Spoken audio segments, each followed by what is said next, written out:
அனைவருக்கும் காலை வணக்கம். இன்னைக்கு ஞாயிற்றுக்கிழமை, ஜூலை 28ஆம் தேதி. சூஃபி அப்படின்ற ஒரு தத்துவத்தை சேர்ந்த இறைஞானி கவிஞர் இப்னு அரபி, பேரே இப்னு அரபின்னு இருக்கு. சூஃபி இறைஞானியும் மெய்யியலாளருமான இப்னு அரபியோட பிறந்த தினம் என்று. ஸ்பெயின் நாட்டோட முர்ஷியா நகரில் 12ஆம் நூற்றாண்டில் ராமானுஜர் பிறந்த அடுத்த நூற்றாண்டில் பிறந்திருக்கிறார். 1165. இயற்பெயர் முஹைதீன் இப்னு அரபி, புனைப்பெயர் அபுபக்கர்.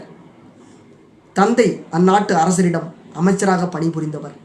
இவர் 7 வயதிலேயே குரானை முழுமையாக கற்றார். 10 வயதிலேயே தத்துவார்த்தமான கருத்துக்களை வெளியிட தொடங்கினார். அறிவு கூர்மை, அந்த வயசுல நம்ம படித்து சின்ன பயலாக இருப்போம். அறிவு கூர்மை, அபார நினைவாற்றல் மிக்கவர்